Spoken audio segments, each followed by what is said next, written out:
नमस्कार, मैं अमर उजाला से चंद्रभान यादव आज सवायजपुर के गौड़ खेड़ा गांव में हूं। ये एक ऐसा गांव है जो अलग तरह की पहचान रखता है। हमारे साथ हैं एक युवा जो सैनिक स्कूल से पढ़ाई किए हैं और एग्रीकल्चर को बिज़नेस के रूप में नए तरीके से मॉडिफाई करके उसको लाभ के साथ ही दूसरे लोगों की भी मदद के लिए बनाने का प्रयास कर रहे हैं। तो अपना नाम बताइएगा। नमस्कार आपको और आपके सारे व्यूअर्स को। जी, मेरा नाम आंजनेय सोमवंशी है और मैं आंजनेय एग्रो फार्म से आपके सामने एक अपना इंट्रोडक्शन दे रहा हूँ। जी, मैं सवायजपुर एक गांव है हमारा, जहाँ के हम रहने वाले हैं। यहाँ पे जो आपने फार्म देखा हमारा, ये एक फार्म एक अपने बिजनेस मॉडल है हमारा एग्रीकल्चर और टूरिज्म का। अच्छा जी हाँ, इसके अंदर फर्स्ट ऑफ ऑल जी आप जैसा कि अभी हमारी बात हो रही थी, आप सैनिक स्कूल से पढ़ाई किए, तो थोड़ा सा बताइए कैसे शुरुआती कैसे क्या रहा। जी, मैं जब 5th क्लास में था तब मैं अपना जो होम टाउन है वो छोड़ के राजस्थान चला गया था। अच्छा, मैंने 1 साल अपनी इसमें कोचिंग करी थी सैनिक स्कूल के एग्जाम के लिए।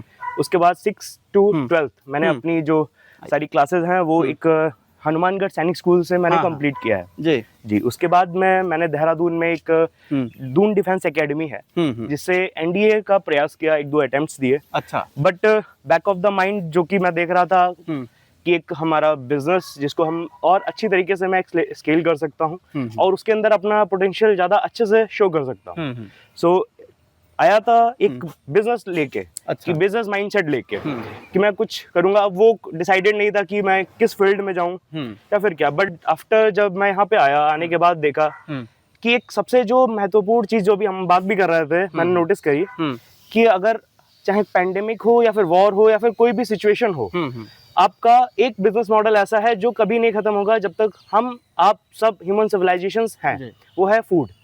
अगर आप फूड का बिजनेस करते हैं यानी कि फार्मिंग, बस इतना है कि आप इसको हम फार्मिंग इस तरीके से नहीं बोल रहे हैं, बिजनेस बोल रहे हैं, क्योंकि हम इसको प्रोसेसिंग कर रहे हैं।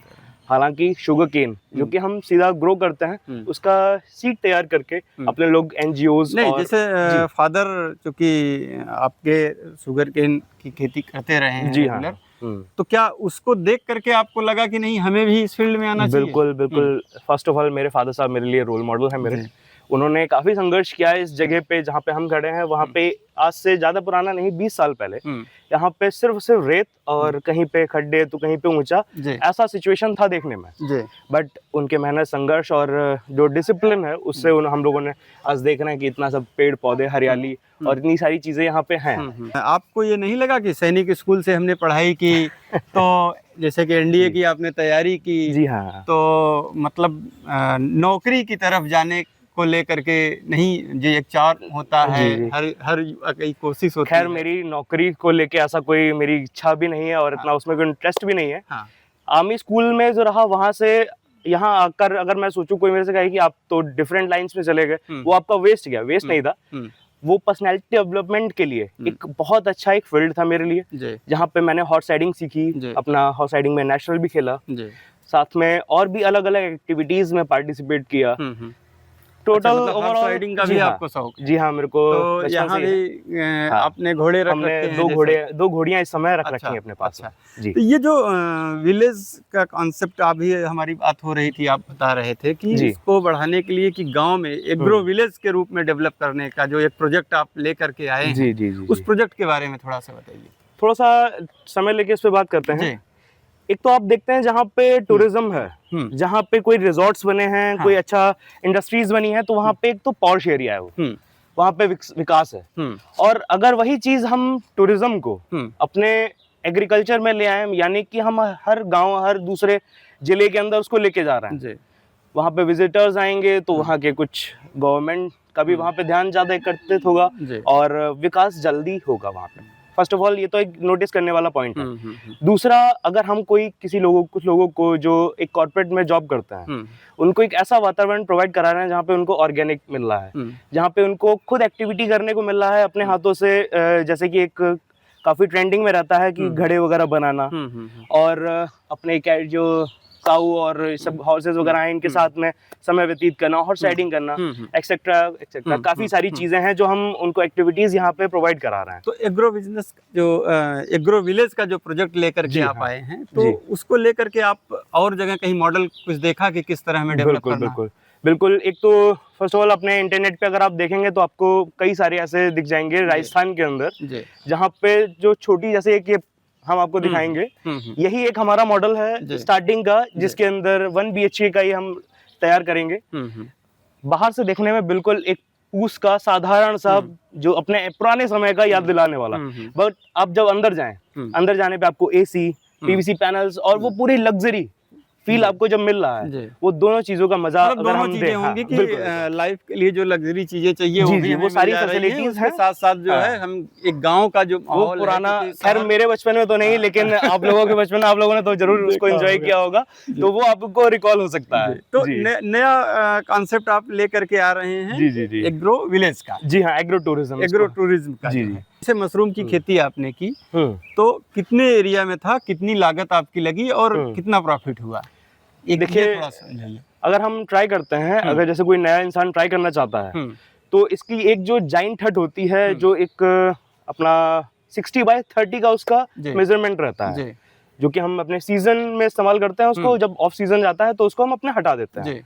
उसके लिए पूरी कॉस्ट आएगी आपको, अगर आप पूरा स्क्रैप से तैयार करें तो 2 लाख पर हट, जिसके अंदर आपका कंस्ट्रक्शन, आपकी लेबर और जो उसके मेन मीडियम होता है मशरूम कंपोस्ट। जो मशरूम कंपोस्ट का प्रोडक्शन, इसका मेन जो पॉइंट है, अगर आपका वो डिस्टर्ब है तो आपका पूरा प्रोडक्शन खराब जा सकता है। वो सारी चीजें मिला के आपका 2 लाख के अंदर आपकी स्टार्टिंग एक हट की हो जाती है। ठीक है जी। और बेनिफिट लगभग कितना हुआ? बेनिफिट इसके अंदर आपको जो है 50 से 60% तक, आप अगर आपने सारी इसका टेम्परेचर इसका मेंटेन रखा, सारी प्रिकॉशंस बनाए रखी, तो आप 50 से 60% आप अपना मार्जिन ले सकते हैं इसमें। तो मतलब 60% जी हाँ, बिल्कुल है ना, आप ले सकते हैं इसके अंदर। तो इस तरह से और भी कुछ आप बता रहे थे कि फ्यूचर की प्लानिंग है हम आपकी? एक तो अभी तो हम एक मशरूम कंपोस्ट यूनिट लगाने जा रहे हैं। अच्छा। जैसा कि मैंने आपको बताया कि हमारे जो FPO में फार्मर्स हैं और जो हमसे जुड़ना चाहते हैं, उनके लिए एक बहुत ही अच्छा मौका है मशरूम फार्मिंग करने का। क्योंकि मशरूम के जो सबस्ट्रेट्स हैं और जो उसकी चीजें हैं वो इजीली, आसानी से नहीं मिलती हर किसी को। इसी वजह से इंसान कर नहीं पाता है मशरूम की खेती। जब उनको वो सारी चीजें हम अपने यहाँ पे आंजना एग्रो फार्म पे प्रोवाइड कराएंगे, आपका टारगेट बस इतना है कि आप हमसे लेके जाएं, आप उगाएं, उगाने की ट्रेनिंग आपको हम दे रहे हैं।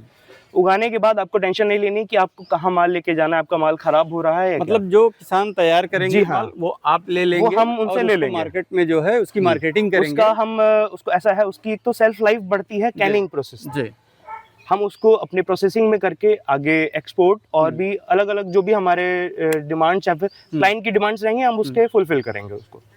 जी। ये कुछ कंपोस्ट प्रोजेक्ट की भी एक बात कर रहे थे आप? जी हाँ, इसका मैंने बताया आपको, कंपोस्ट जो है वो मेन इसका सोर्स है मशरूम को ग्रो करने का। हम एक कंपोस्ट यूनिट लगा रहे हैं, जिसके अंदर हम तैयार करेंगे 60 टन कंपोस्ट पर साइकिल।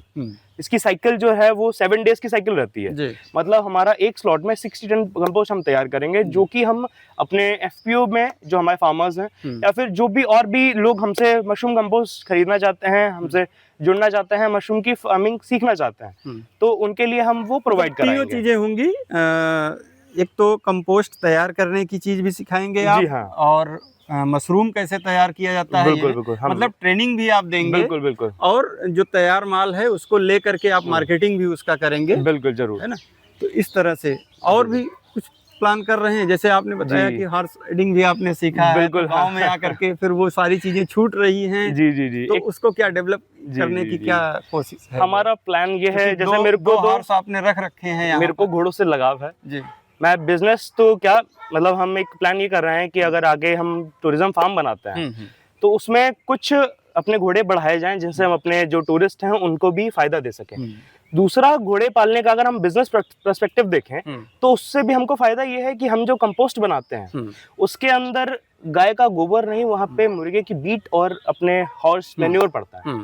तो जब मैन्योर अगर हम बाहर से लेके आएंगे किसी स्टड फार्म्स वगैरह से लेके आएंगे, उससे अच्छा हमारे पास में फार्म मतलब में है। अच्छा, इनके खाने पीने में कुछ खास चीज का ध्यान रखना पड़ता है? में जैसे अभी गर्मियां चल रही हैं तो हम इनको मॉर्निंग में एक हाई डोज देते हैं। अच्छा, जब से ठंडा मौसम होता है उस समय पे, तो रात के समय पे इनके चने वगैरह भिगो दिए जाते हैं।